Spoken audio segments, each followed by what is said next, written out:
Hi everyone, అందరూ ఎలా ఉన్నారు? Welcome back to my channel Vaishu wonders. ఇవాళ వీడియోలో వచ్చేసి మిక్స్డ్ ఆకుకూర పప్పుల కర్రీ అనమాట. ఫస్ట్ 2 స్పూన్స్ ఆయిల్ వేసుకోవాలి. దీనిలోకి ఆవాలు జీలకర్ర వేసుకోవాలి. తర్వాత కట్ చేసుకున్న ఆనియన్, పచ్చిమిర్చి, టమాటో ఈ 3 కూడా వేసుకోవాలి.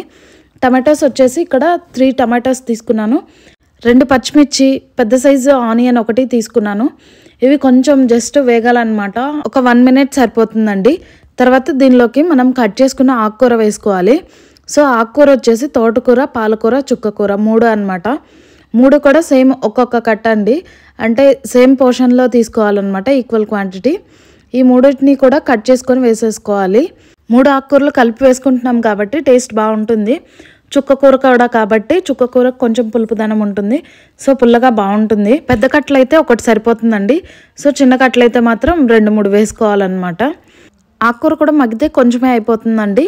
ఇప్పుడు దీనిలోకి చింతపండు వేసుకోవాలి. చింతపండు వచ్చేసి 2 రెబ్బలు వేసుకుంటే సరిపోతుంది.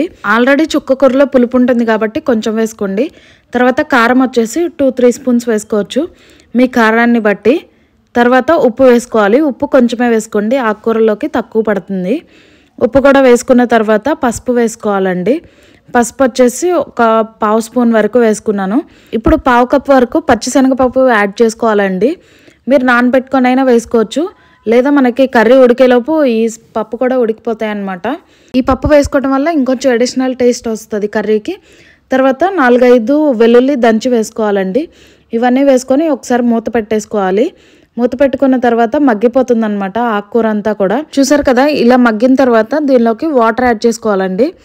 ఒక 1 గ్లాస్ ఆఫ్ వాటర్ వేసుకోవాలన్నమాట. ఈ పప్పులన్నీ ఉడకాలి కాబట్టి. ఇప్పుడు ఒకసారి బాగా కలుపుకోవాలండి.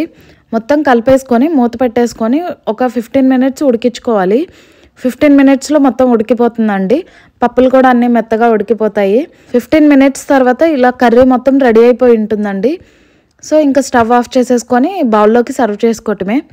ఇది రైస్లోకి కానీ లేకపోతే చపాతీల్లోకి చాలా బాగుంటుంది. అండ్ చాలా హెల్దీ కూడా కదా లీఫీ వెజిటేబుల్స్. విడిగా తినని వాళ్ళకి కూడా ఇలా పప్పులు వేసుకొని తింటే బాగుంటుంది అనమాట. మీరు కూడా తప్పకుండా ట్రై చేయండి. Thank you for watching my video.